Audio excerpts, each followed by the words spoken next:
Hey everybody, welcome to the CharlieB podcast. I'm your host, CharlieB. Do you ever feel like you have so much going on and you just need to breathe? Being a wife and mother can be so overwhelming, and sometimes you just need a minute. Take that minute with me, CharlieB. In this space, we'll talk about marriage, motherhood, and just being a woman. How do we manage to keep it together in the midst of everything that's going on? We're women, and that's just what we do. So listen, this is that pull up to the house and sit in your car for a minute moment. We all need those. You didn't have to, but I'm so glad you decided to spend that moment with me on the CharlieB podcast. Let's jump right in. Hello, and welcome back to another episode of the CharlieB podcast. My name is Charlene, better known as CharlieB, and I am so glad that you took out the time to join me. Tonight, I have yet another very special guest, my co-host, Anna Friesen. Tony, I don't call her Internet, we all know that. She's my Anna. Take it away, Tony. Do what you do. Hello. Once again, CharlieB's audience. I feel like I just belong here. Yes, you do, girl. This has been amazing. CharlieB and Tony T. Hey, I like that. Okay. I like that. And we have with us tonight a friend of mine, an amazing woman. She is a wealth of knowledge, oncology nurse for over 24 years.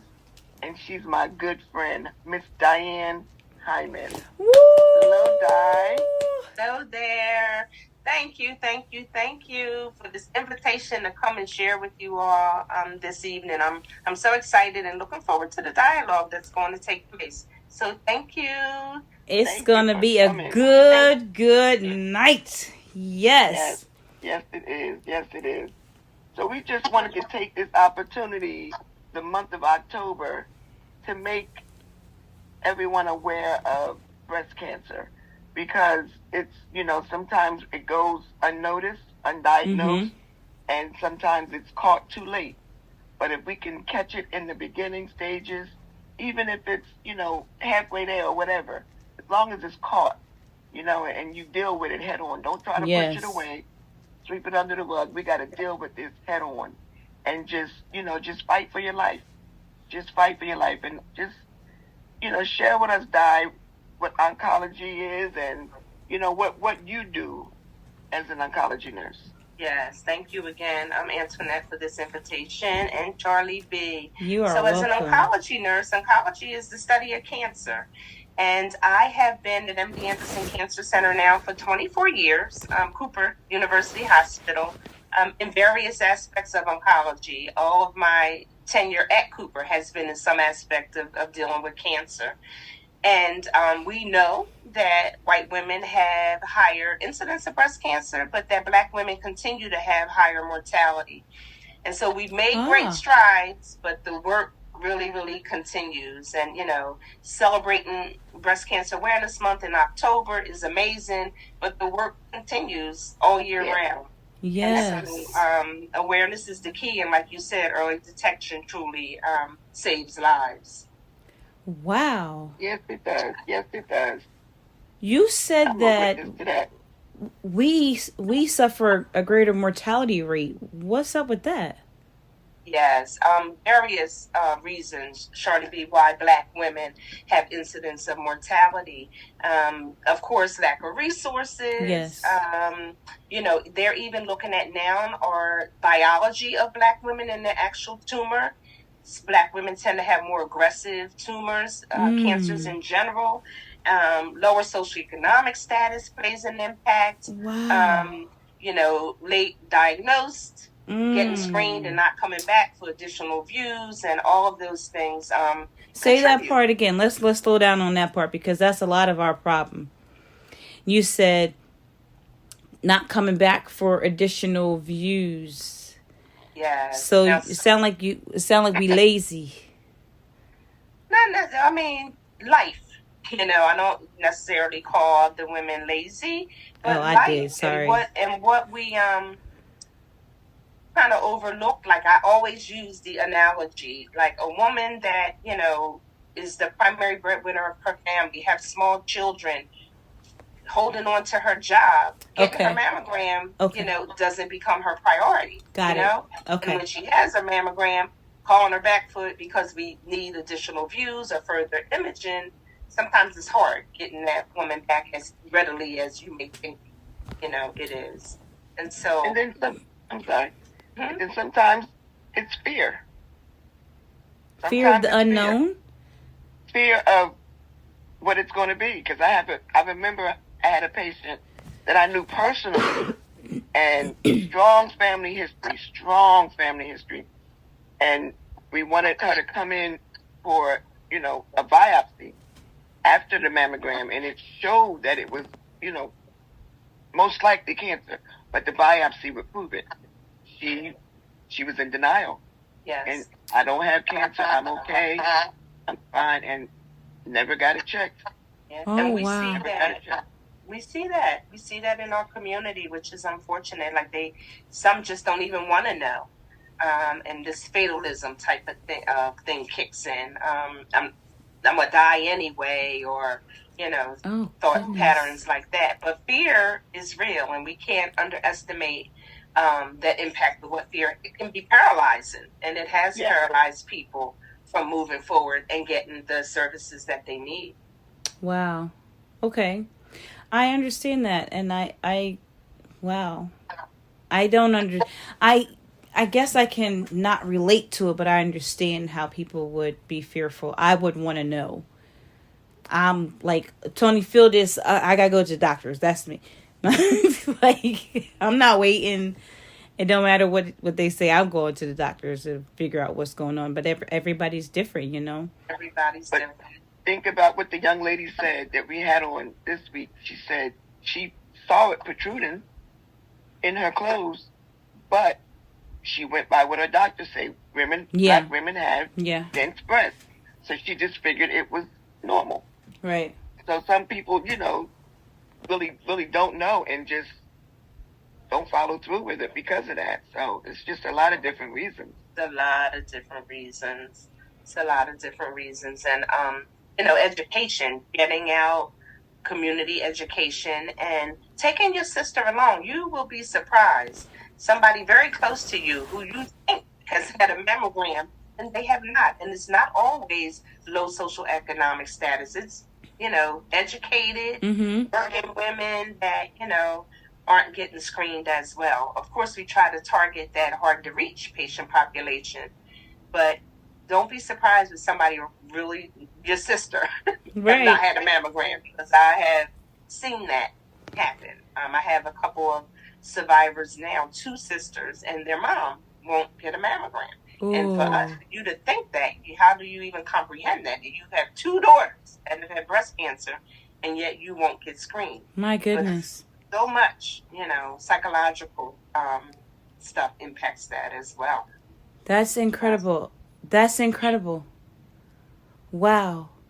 I mean, we would be dragging mommy. What? But you know what? I guess, like you said, it not wanting to know, like a mother having to watch her daughters go through it, and then if she may have it, she may not want her daughters to go through seeing her go through it, kind of thing. I don't know. Wouldn't be me, but I can't imagine what you see day to day. I can't imagine. What's the youngest case that you've seen? Yeah, that's a good question. I've been waiting to ask that question.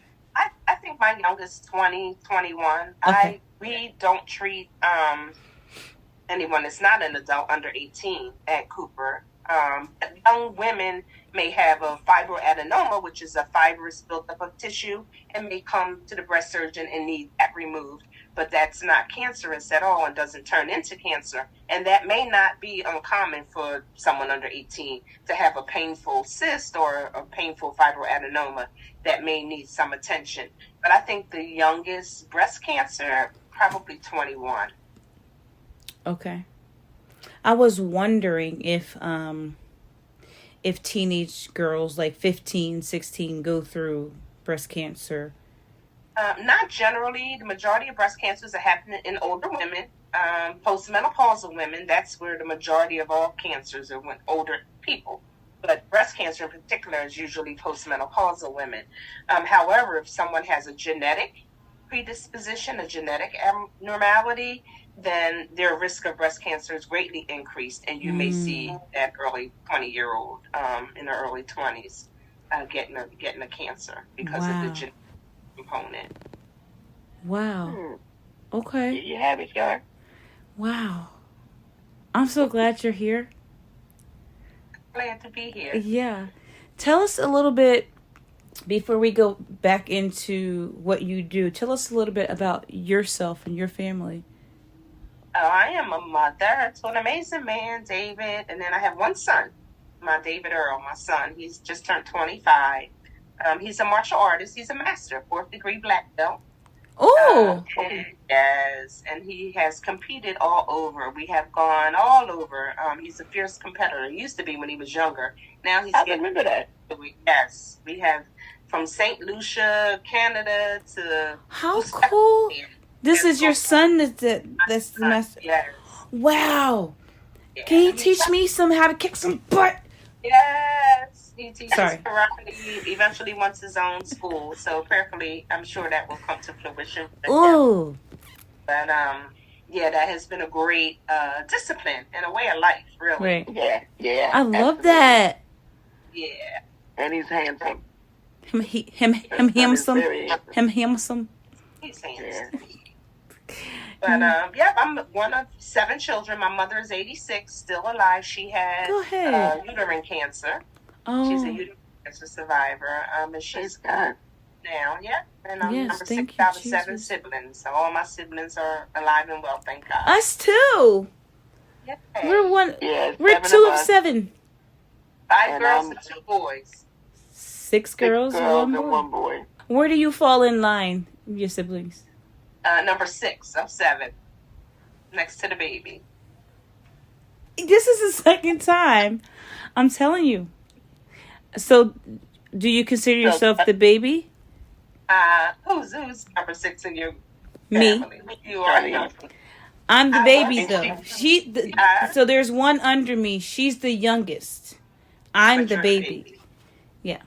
How you feel about that? Relate. I was the baby for 9 years, so I was really the baby, and then my baby sister came along. So I was the baby for a while, and then I had to give that up to my baby sister. But we're actually 9 years apart. Where everybody else is stair steps. Wow. Oh, wow. You're very mature. You gave it up to your baby sister. I'm not doing that. No. I'm the baby. She's the youngest, and that settles that. Wow, how cool is that? Our whole life. Yep. Yeah. Yep. That's pretty cool. You're from the area? Yes, born and raised, a product of the city of Camden. Nice. I live in Mount Laurel now, and I've been in Mount Laurel over 30 years, but a product of the city, and that's why, one of the reasons why working at Cooper is so important to me, to give back and to serve that patient population. Health disparity is real, and I'm passionate about that. So I love it. Work at Cooper is a blessing. That is awesome. Very passionate about it. That is awesome. Now, oncology, right? Mm-hmm. Do you only deal with breast cancer, or do you deal with all cancers? All cancers. At one point, I was only breast cancer, like a breast navigator. And it was when I was only dealing with breast cancer that I really saw a lot of the disparity in breast cancer, and hence was led to start the breast cancer support group that we can talk about.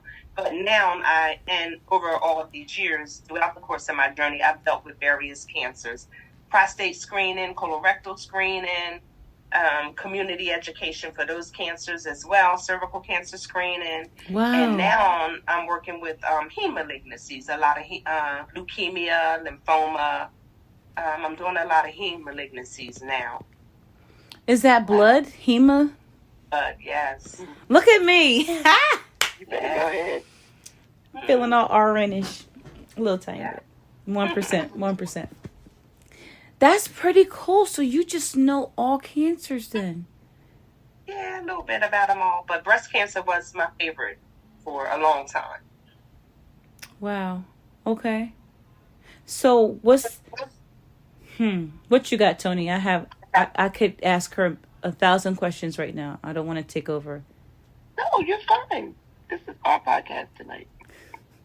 So you mentioned the breast cancer support group, right? Yes. You started that? Yes. You did? I did. And I'm super proud of it, actually. As you should be. And 22 years ago, actually. It's been 22 years. And I was new to oncology. Yep, I was new to oncology, new to cancer, and was working closely with Dr. Browner at that time and my mentor, Evelyn. And all we saw was breast cancer. And just seeing the disparities, seeing women, late diagnosed, not having resources. And we actually did a focus group with some survivors and asked, how can we better serve you? Because right. what we're seeing is not working. And there was nothing for minority women in South Jersey at all. And it's important when you're going through that you want to see people that look like you, right? Yes. Although the common denominator is breast cancer, it's still something different when you can relate to that individual. So that's just truth. And so I was asked, did I feel like I could, start a support group? And this is true testimony. So new to oncology, I'm like, okay, God, what is this supposed to look like? And I went on a women's retreat. If any of us that have ever been on a women's retreat, the women are there sharing in there. And I'm hearing, Sister so-and-so say she's a cancer survivor. And this one, and, I'm looking all around. I didn't know she was a survivor. Because again, in our community, in our churches, we're not sharing that, right? Right. And so I'm hearing all these women that have been cancer survivors, and I didn't even know. And one night, the preacher, her subtopic was, Sister, will you help me? And for me, that was confirmation. I was like, yes, my sister, I will. Sister, will you help me? And so I went back, I wrote it all up, mission, the name, everything, and submitted it to the organization, to Cooper. And my only stipulation was that it had to be a place where we could pray. And we're honored that. And Sister Will You Help Me is 22 years old now. And that's the name of it, Sister Will You Help Me? Sister Will You Help Me? Will You Help Me? Awesome. Yes. Oh my gosh, that's so beautiful. Yeah, and I met, when I tell you, hundreds of women have come through the group over the years. But it's not always been easy. I've hit my brick wall. I've hit the low place because cancer is hard. I can't imagine. So, helping women through their journey and dealing with that day in and day out. And unfortunately, I've been to my share of funerals. It's an amazing ministry. God has shown me how. That's exactly what it is. Yeah, my job, my employment came together, and it's all one. It's ministry. And for that, I'm grateful. So, Sister, Will You Help Me is a group that's under Cooper? Yes. Wow. That's huge. That is huge. Yeah, it's under Cooper. Yeah. It's huge. Wow. Yeah, that's huge. Okay. I'm just like... overwhelmed, right? Yeah. That is so... I finally met someone as kind as Tony. Because Tony is the most incredible person that I ever met in my life. And I've met a lot of people. But there's nobody like Tony. And I finally met somebody that's as kind and sweet as Tony. It takes a special person to be able to give of yourself over and over and over. And that's exactly what it is. I think just nursing in general, and Tony can attest to it as a nurse, you have to have a servant's heart, because that's what it is. Yes, a servant's heart. That's right. You are a servant. Yeah, and that's what you do. You serve, you serve the people in all capacities. And so for Tony to have that heart, I'm not surprised, because I'm glad that's what it takes to be a nurse. Yeah. Yes, ma'am. Oh my gosh. Yes. So, like, your day-to-day, are you still at the hospital, or do you work in a office space? I'm currently in the hospital. I've been back and forth, outpatient and inpatient. I think the last 4 years I've been inpatient with a newly created position called transition care. What we found was that patients that were newly diagnosed in the hospital was often falling through the cracks when they transitioned to the outpatient setting. So they needed somebody in that space to really wrap their arms around them, help coordinate their care, make sure barriers are being addressed so that they could appropriately follow up in the outpatient setting. And so I work very closely with the oncology team in the hospital. And I see all kinds of cancers now that are in the hospital that are transitioning out. Newly diagnosed is really one of my big focuses because I want to, really grab a hold of them and coordinate what they need because they're overwhelmed. Yeah. But yeah, so it's transition care manager is the space that I'm in right now. And you make sure they actually follow up and come back and get their appointments and their treatment if needed. And there's so many barriers, but yeah, try to address all those.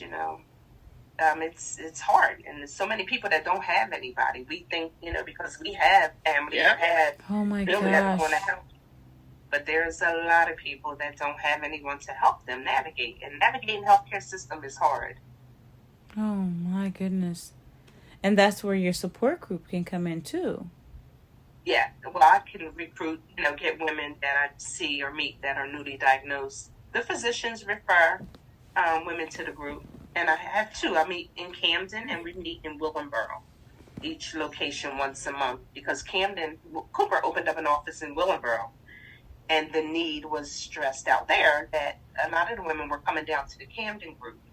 And then it was like, why can't we have this in Willingboro? I'm like, well, we can. And so, shortly after, maybe 18 years now, I've been at the Willingboro Library. Yeah, 15 years. I'm sorry, what? At the Willingboro Library? I've never been to anything like that. I'm trying to picture it. I've only seen it on TV. Like, is it like AA where everybody sits in a circle and you share?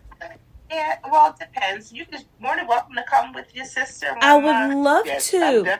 I'm going to start coming. Yeah, some months we share. Some months I have a guest speaker. And we do everything from another physician coming to talk to chair massage to painting with a twist. We do it all. And then some months, of course, we always allow the women opportunity to share. But it is and the take-home message, what I always stress is that we don't keep that message within the four walls, that the women are giving back. They're going back, into their communities and into their churches and, sharing that early detection saves lives, sharing their story. Because I can educate all day long, but it's much more impactful when you have that survivor with you that's sharing their testimony. Oh my goodness, I would love to come to one of the classes. Absolutely. We're in Willingboro the first Thursday of every month at 6 p.m. Definitely. I think I have a genetics counselor coming this next month, November. What's that? Oh, yeah. A genetics? For the genetic testing. Oh, genetic. Okay. Mm-hmm. Did you have genetic testing? Yes, you have genetic testing, Tony? I had it twice. I had it with when I first came to Cooper with Dr. Guana, and no mutations. But then after the lung cancer, and I was diagnosed again in 2019, they did it again. But then they added the lung. However they do it, they added the lung to see if I had a mutation for that. No mutations. No. But I just never understood how you don't have mutations, but you still end up with the cancer. Yeah, so a lot of research is still, genetics is new. It hasn't, and we have to remember too that majority of all genetic testing was done in white women, in Ashkenazi Jewish women. That's where the BRCA gene was found. Because a lot of black women, we aren't at the table to get testing, to do research. That's a whole nother story in and of itself. Wow. And so the more we get black women to test, the more, it probably may be something. They just haven't discovered it yet. Because we have a lot of young women with family history, strong family histories, and diagnosed young, and no mutation is being found. Maybe because they haven't discovered it yet, and we need more black women in the pool so that they can test and kind of tease out and see, what is specific for us. So having us participate in clinical trials and in research, is paramount. And of course, we've had our barriers in that realm as well. We know that history, or lack of participation in clinical trials. You are so smart. I am so blessed to be in your company. You are so funny. She funny. I am so serious right now. So, are you able to tell us to describe to us what HER2 positive is? Yes. Thank you. Yep. Are you HER2? Answer that. No, we had a young lady on 2 weeks ago, and she was HER2 positive. She was stage 2. The second person in her family, it was her great aunt, and then she was HER2 positive. Okay. So all breast cancers, when they're looked at the microscopic level under the microscope, breast cancer cells express proteins. I would call them that. Estrogen, which we all have, right? Estrogen and progesterone, and then a molecule called HER2/neu. And research has shown if your breast cancer expresses this HER2, it's a more favorable cancer, and you have more drug. Like Herceptin is a medication that's available and is very receptive, that can bind to that HER2 receptor that is on the cancer gene and effectively treat the woman. On the other hand, unfortunately, kind of sort of, if you're triple negative, like Tony says she is, that means that her cancer did not express estrogen, it did not express progesterone, and it doesn't have that HER2 binding molecule on there. All that really means is that generally they're more aggressive cancers. And the pipeline, breast cancer has so many drugs. That's the beauty of breast cancer. Tons of money, tons of research has gone into breast cancer, unlike other cancers. Unfortunately, if you're HER2 negative, the amount of medications that have been, favorable for triple negative is not there when somebody is triple positive or ER positive or HER2 positive. So it can be HER2 positive or HER2 negative. Yes. So the more favorable one is HER2 positive. Yes. But if you're HER2 positive and triple negative, that's not good. No, you can't be HER2 positive and triple negative. That means your ER is negative, your PR is negative, and your HER2 is negative. You have you're not expressing any of that. You're not expressing. Okay. Yeah. So what made her so bad? HER2 positive, and she was stage 2, and she got both breasts removed. Is she doing well? She should be doing okay. She's doing. Yeah, she seemed like she was doing pretty good. Yeah. She's still getting the Herceptin. Yeah, they give that up to a year. Yeah, they give it up to a year, and it's been proven to be very effective. Women that are able to get Herceptin, and it's a good thing that she's able to get it, because not all women can get it. Herceptin is the treatment, like yes. I mean, like almost like a chemo, but it's not chemo. Mm-hmm. Oh wow. Yes. And you say that's up to a year? Herceptin usually is a year. Mm-hmm. You can get it for you. And then with the triple negative, I was told that 40% recurrence. It may be that high. It may be that high for whatever reason. The biology, again, we're talking about the cellular level of your cancer, of your tumor itself. In triple negative, women appear to be more aggressive, and found more in young Black women such as yourself. I was 52 when I was diagnosed. You were 52? Mm-hmm. Wow, okay. What can people do to prevent? I know they say there's no cure. I have such a hard time understanding why. But like you said, treatment, research, us being, tested, or what's the word when you go to get research? More white women are researched than Black women, right? Mm-hmm. Clinical trials. Yeah, Clinical trials. That's what I was looking for. Clinical trials.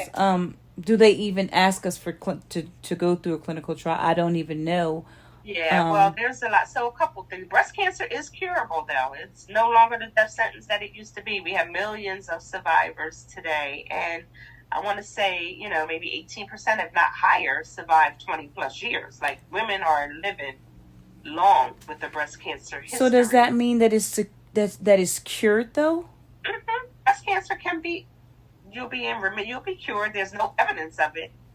From you have no symptoms. There's nothing detected on imaging, Okay. Women are cured, and if they have a mastectomy and they got it all, and there's no evidence of anything spread, no lymph nodes, many women have been, for the most part, cured of their cancer. I'm glad you said that. I never thought about it that way. Oh, absolutely. Okay. That's survivors. So we tell women that they're a survivor from the day they're diagnosed. But some women will say, I got to wait till I'm finished my treatment. I got to wait till, 5 years. No, you're considered a survivor from the day you're diagnosed. That's your date.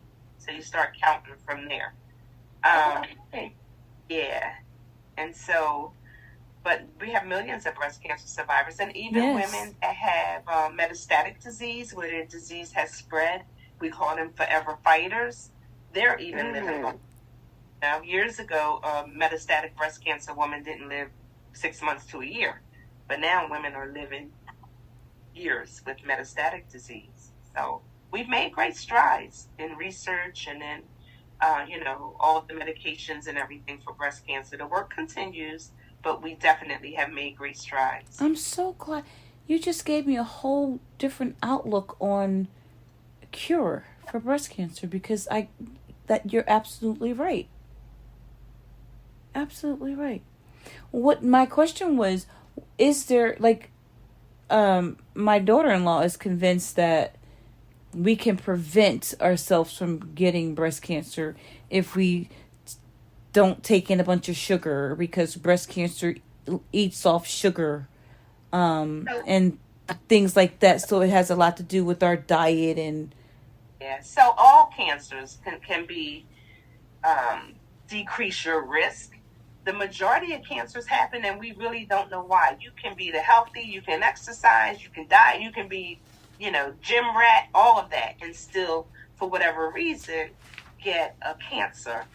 There are some things that we can modify. We can't modify that we're women, right? We can't modify our genetics if we inherited something from a or in our genes. We can't modify our race.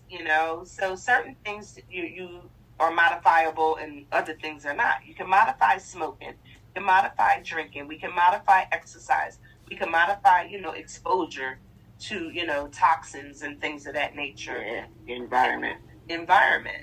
And so, all of that, we can modify it to a certain degree, but some people were raised on some type of plantation, that had chemicals. What's that type of plant or something? Yeah. And years later, all of the families are impacted by cancers and stuff. So all environment plays a huge role. Right. And there's some things that we can modify, and there's some things that we cannot. But definitely healthy lifestyle, diet, exercise, no smoking, limit drinking.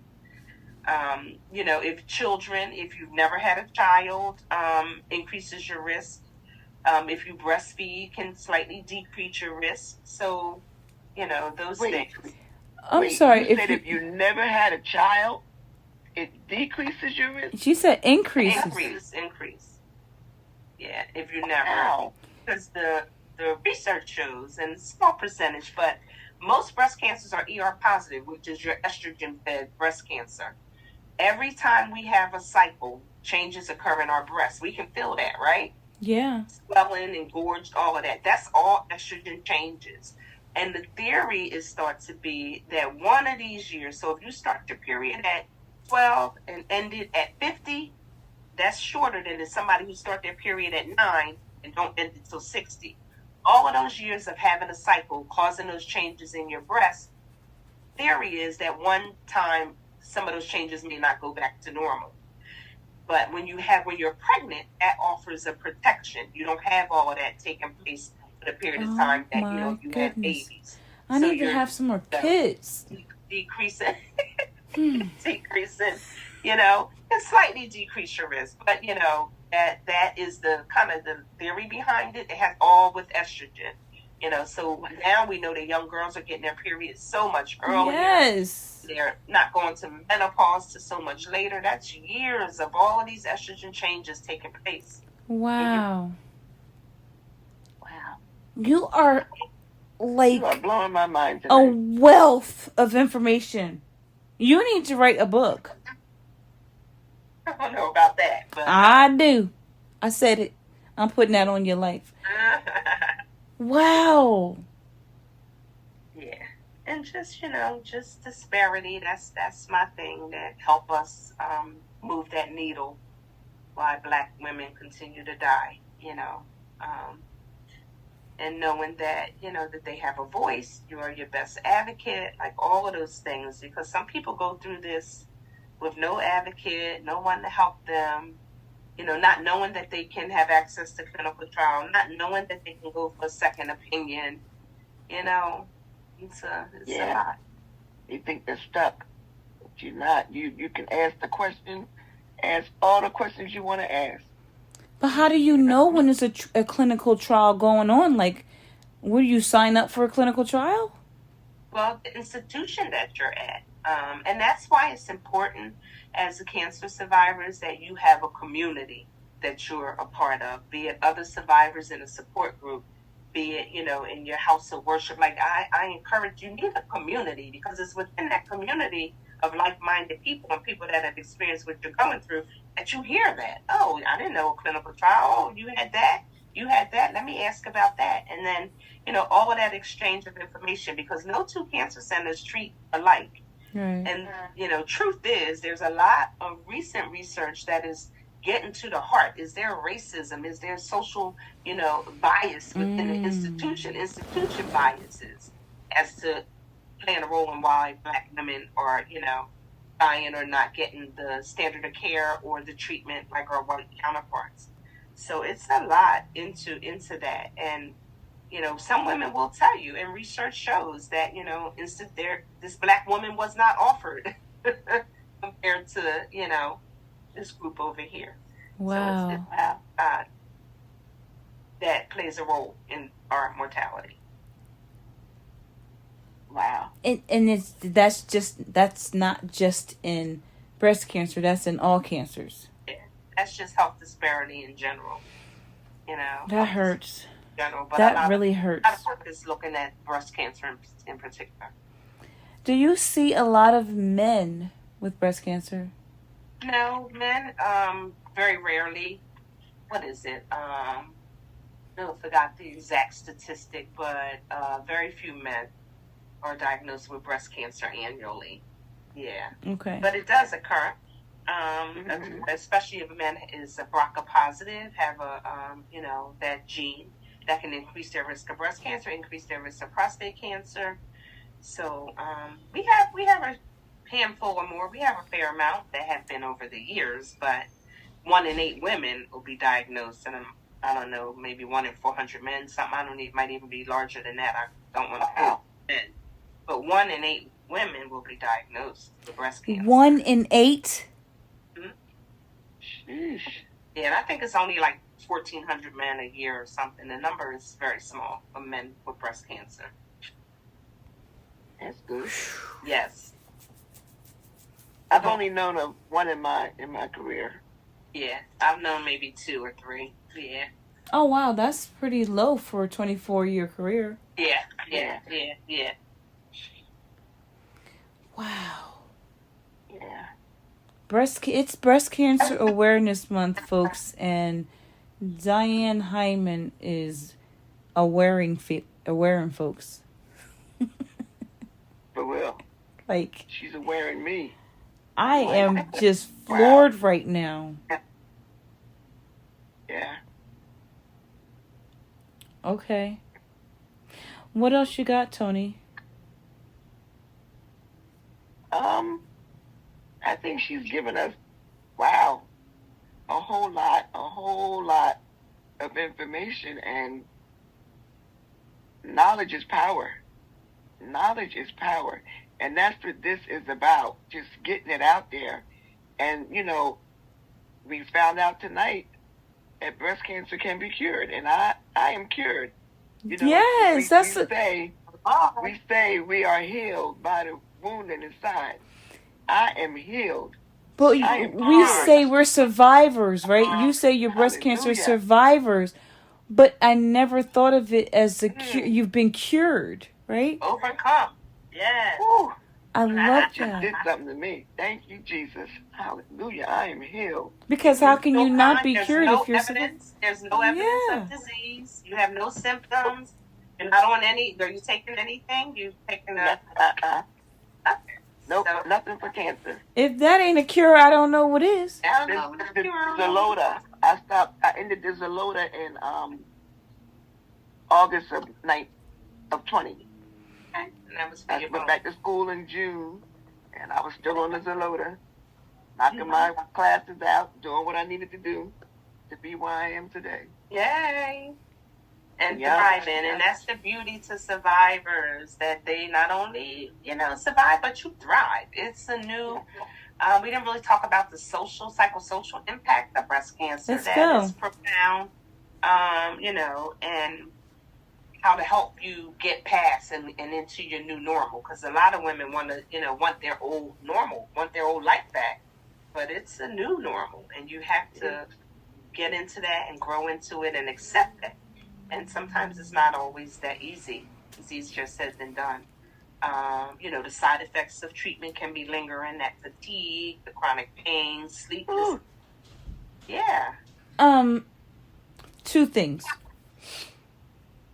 I have a hard time sometimes. Sorry.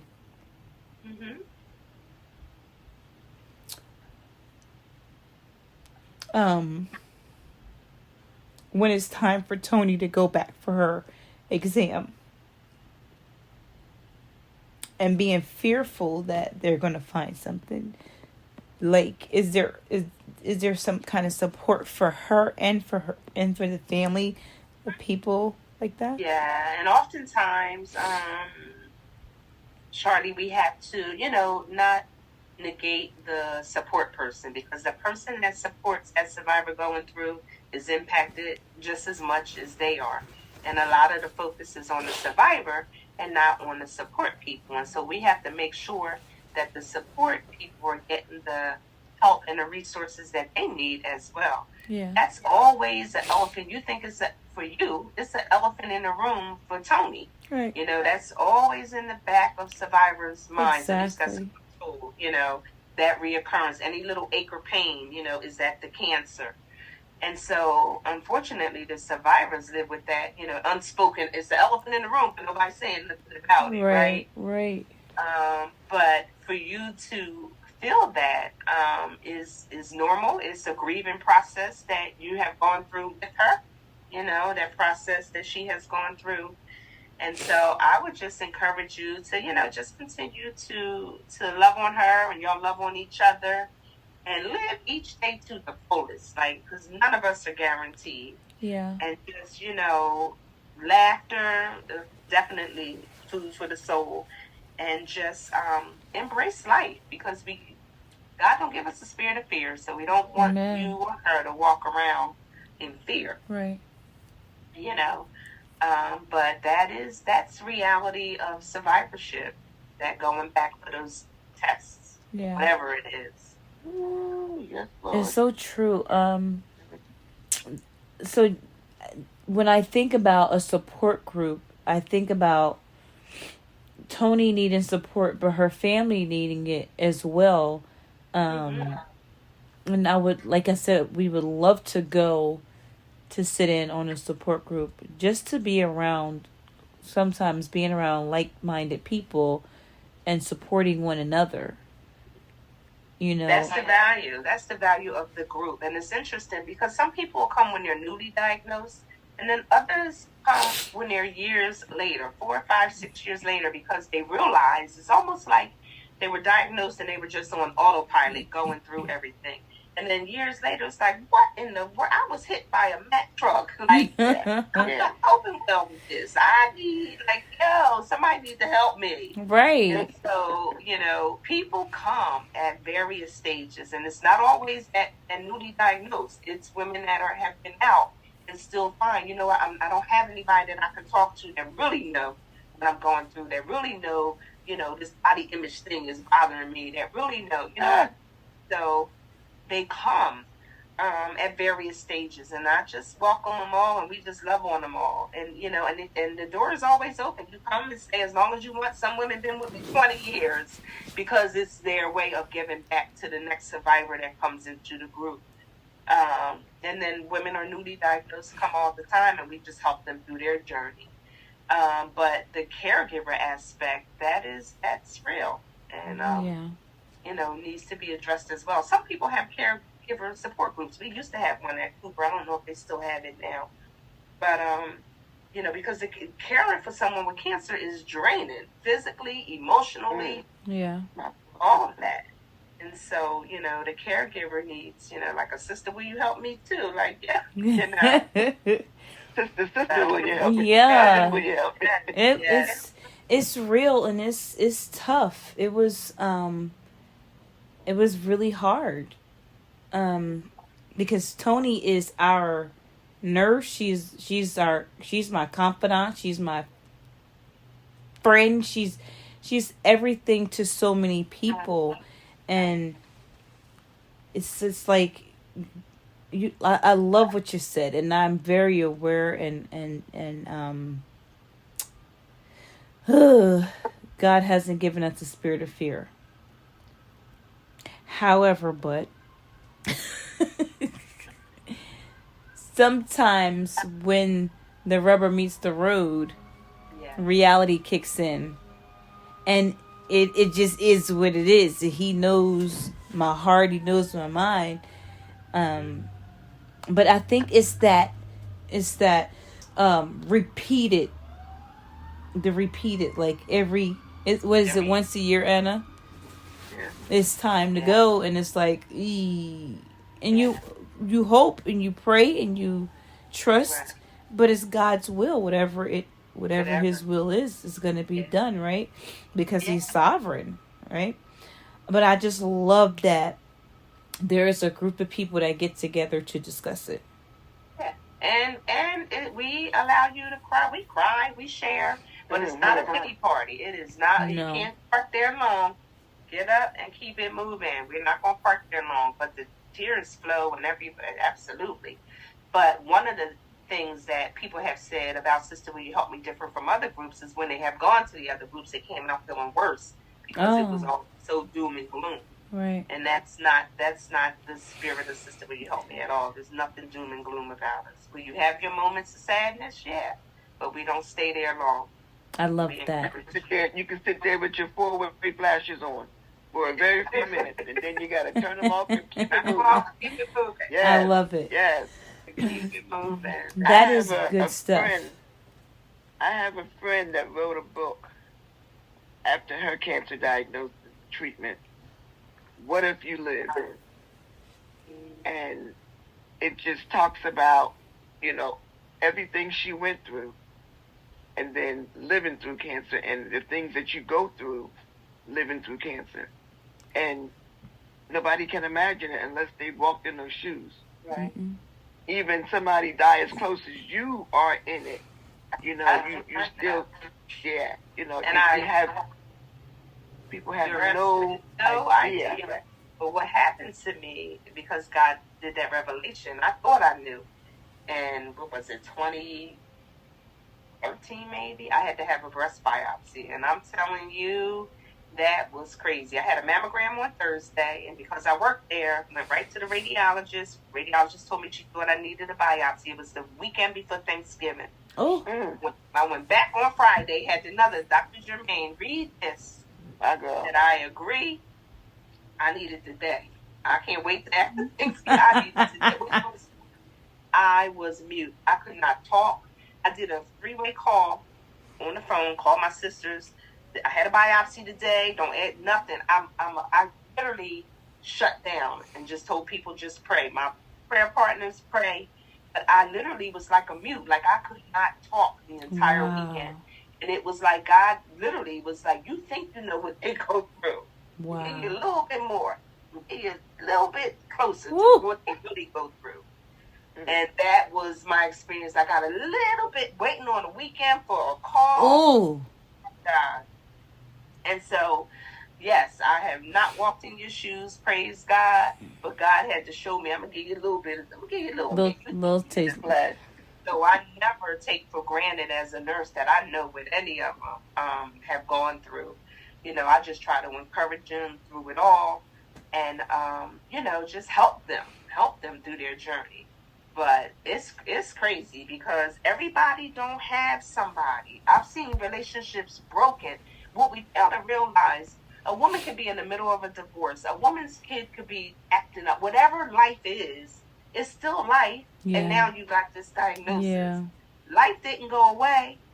Now you got this diagnosis. Jesus. And so how do you navigate all of that? How do we as healthcare providers help you in all of that? You know, some of the docs just focused on treating your cancer. No, she in a shelter, an abusive, you know, it's all of that.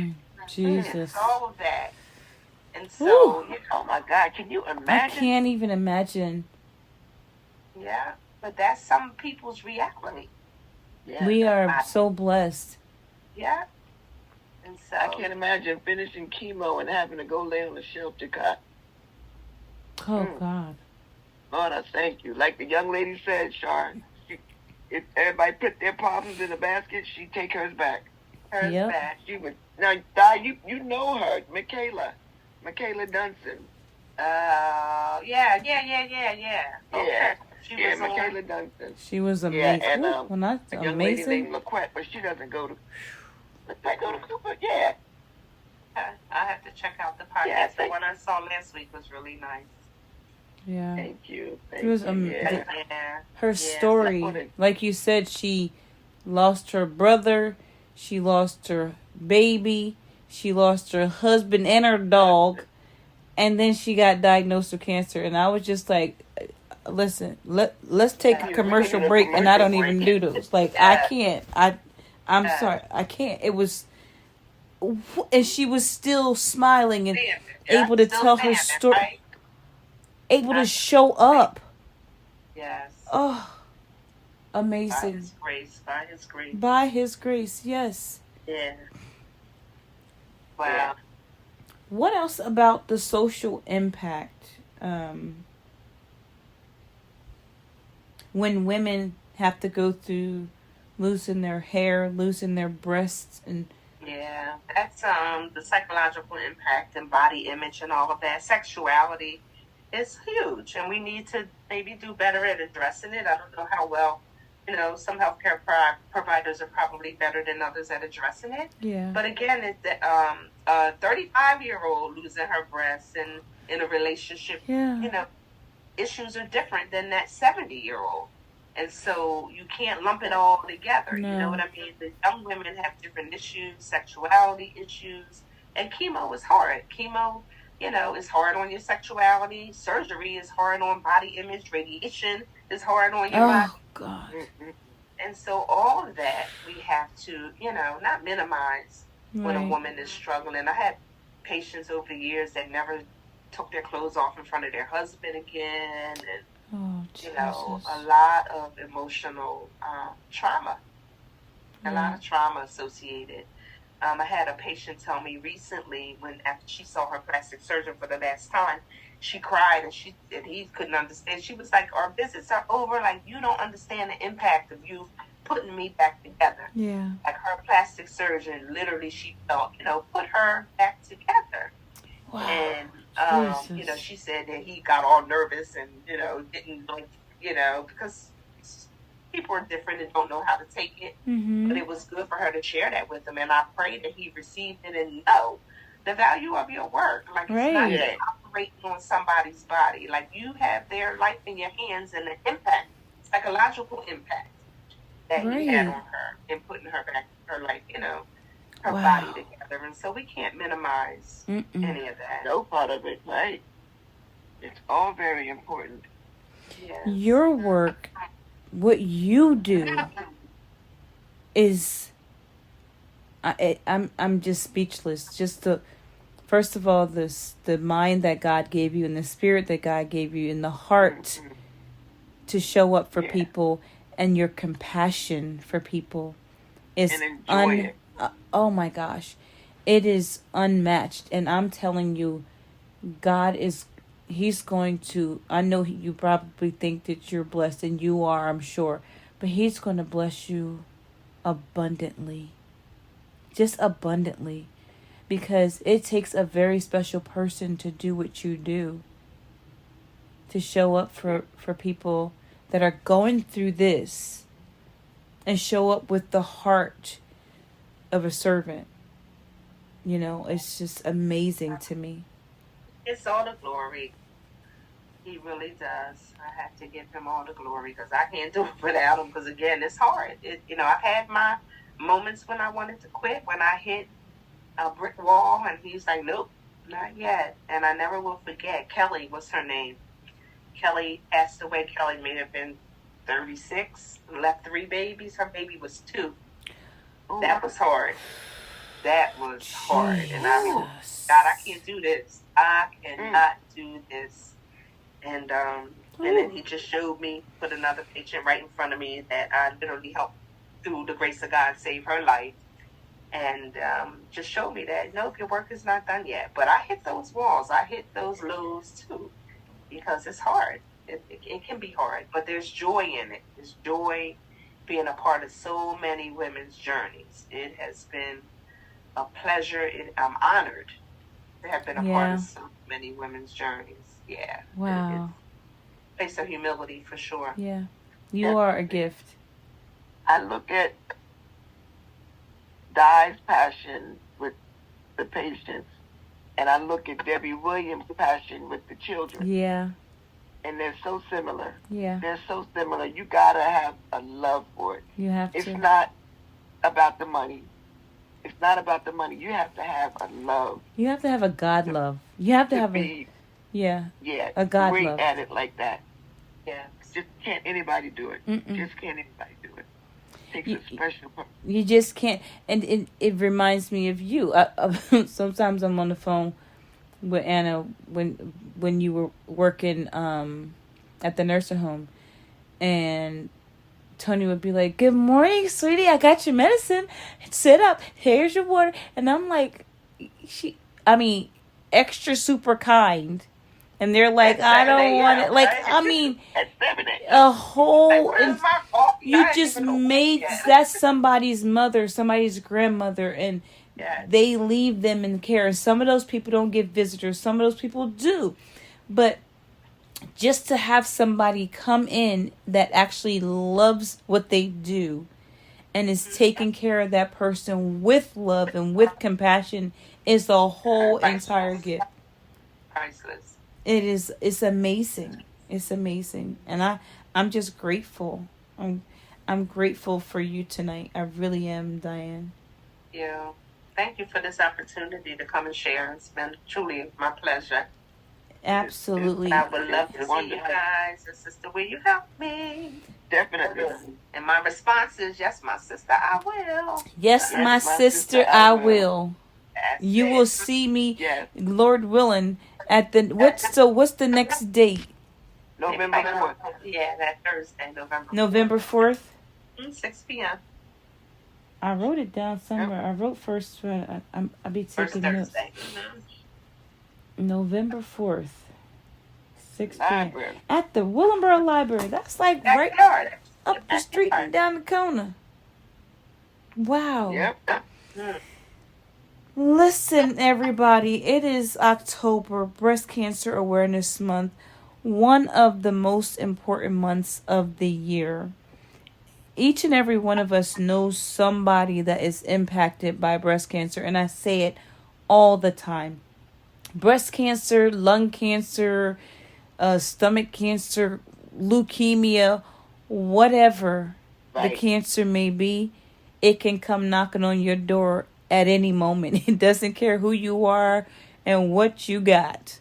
It can come knocking on your door at any moment. So we all should have a heart. We all should have a heart for this subject. How can we? Are you on social media at all, Dianne? I am. I'm not really, not too much, but you can find You don't me seem like the. I can tell by your spirit that you don't have time for all that. very, very rarely am I on social media, but you can always find me at Cooper. You just Google my name and it's gonna pop up. Sister, will you help me? But yeah, but I'm available. I do have Facebook, but I don't do a whole bunch of social media. I need to get a little better with that, I guess. So how can people find out more about Sister Will You Help Me? Can you sign up to be a volunteer? Can you sign up to be a counselor or a coach, or how does that work? No real volunteer. I mean, you can come and sit in, but we don't really have any volunteers, so to speak. Okay. Knowing, that they're patients and, Right. sharing their information and stuff like that. But I have had like nursing students come that wanted to see what a group was like, and, situations like that. But we're always open for support. If you, have a loved one or want to come support in any way, we welcome you. Do you take donations? Absolutely, we do, and a lot of the donations help. We usually adopt a family at Christmas time. We give back. Nice. Just need transportation. Okay.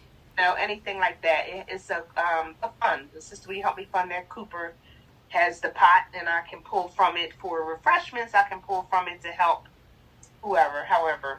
So if I wanted to donate, and if my listeners wanted to donate to Sister Will You Help Me? Yes. Sister Will You Help Me? If you wanted to donate, how would we do that? They would write a check to the Cooper Foundation, and in the memo, the Sister Will You Help Me? The checks go to Cooper Foundation. I love it. Yes. I love it. I love it. I love it. Listen, everybody. Sister Will You Help Me is helping a lot of sisters. And I know you know someone that cancer has impacted. So I'm asking you tonight to donate to Sister Will You Help Me through the Cooper Foundation. And your memo, right? Sister Will You Help Me? And also you can visit Sister Will You Help Me at the Willingboro Library every first Thursday of the month. And where's the other one in Camden? At Cooper Hospital, second Thursday of the month. Main hospital, first floor. And are you at each of them? Are you always there? Yes, absolutely, yes. Mm-hmm. Oh, I can't wait to go. I'm the head facilitator. I have a couple people that can help me. I used to have a social worker, Leslie, that helped me a lot with the Willingboro group. Yeah, Les comes in and out sometime. She's no longer with Cooper. But yeah, I spearheaded. Nice. The survivor's help. Yeah. Nice. This has been great. Tone, what you got? I just thank God for this evening. I thank God for, as Charlene said, your heart, Diana, and your willingness to come on tonight and share with us, share to us and for us, to the world, to let them know what this cancer thing is about. Not only breast cancer, but every cancer. Cancer. And as she said, October is Breast Cancer Awareness Month. But as a survivor, we're aware of it every month. Yeah. And it's just a blessing to know people. I got people. Yes, you do. I got people by the grace of God, and they're great people. And I'm just grateful for you, Di. I thank you again for coming on. Yes, thank you. And CharlieB, Tone, my sister is cured. I love that. Listen. Yes. You done blessed me with that one. Yes. You done blessed me with that one. You by the wound in his side. Yes. So, Yes. Dianne, we're going to go ahead and close out for tonight, but I want you to give some advice, a piece of wisdom, some encouragement to the listeners tonight in closing. What you got? Oh, wow. Thank you again. This has been amazing. Really, just for anyone that is going through, know that you really are not alone, that you have a voice, and it does matter. Yes. And so, speak. We don't know unless you speak up. And so know that your voice matters. And if you're not satisfied at one position and don't feel that you're being heard, you go to the next one. Yes. And you go to the next one until you are the head of your team. And the physician, the nurses, all of us are there to help you and support you in your journey. But you are the captain of it. I love that. Wow. Yes. Advocate. Man. Yep. You are something else. Where you been hiding this one, Tony? That's I told you I was going to bring my gun. I'm going to bring out the big guns. I'm Ooh. going to bring out the big guns. We have been blessed tonight. Again, thank you so much for tuning in tonight. Dianne, we thank you so much for your time. We thank you for your heart. We thank you for your love for this topic. This is a very critical topic, and we thank you for being who you are, for allowing God to use you, and for allowing God to give your heart to other people. Like, everybody can't do that. Everybody can't do it. And I love how you say, to him be all the glory. All the glory belongs to God. Some people say, at the end of the day, no, in the beginning of the day, the middle of the day, and the end of the day, all the glory belongs to God. And I even want to thank you for the encouragement that you gave me tonight as a reminder that God has not given us the spirit of fear, but he's given us the spirit of power and of love and a sound mind. A sound mind. I don't have to worry about my sister because God's got her. God's got her. He's even when she was diagnosed, he still had her. That's it. He still had her, and he's always going to have her. And I thank God for that. This was wonderful. Thank you so much for tuning in tonight. Join me next time right here on the CharlieB podcast. CharlieB out. And to be out. Dianne. Oh my goodness. Thank you, Jesus. Good stuff, y'all. Thank you, ladies. You're welcome. CharlieB with your podcast cutie. Thank you. I am so honored. Oh my goodness, this was amazing. Yes, it was. Really a great show. Thank you. I look forward to seeing what else you have throughout the year. Keep me posted, okay? Absolutely. How do I follow Definitely you? will. The CharlieB podcast. I'm on social media. I'm on social media. I'm on Facebook. I'm not even that good on it. I should be better. Bless my heart. Instagram, and I'm also Charlene McCurry Holmes. McCurry Holmes. So that's my personal. So my business is the CharlieB podcast, and on Instagram the same, the CharlieB podcast. Okay. Yeah. We'll check you out. Yeah. Thank you. Keep doing great things. Oh, to God be the glory. To God be the glory. It. Don't forget to like, share, and subscribe to the show. You can also like my page on Facebook at the CharlieB Podcast. Now, before you get out of the car and go to whatever is next, take a deep breath and remember, this is what you were created for. God gave you a different kind of strength, and whatever it is, you've got this. So again, thanks for tuning in. Really, you didn't have to, but I'm so glad that you did. Join me next time right here on the CharlieB Podcast.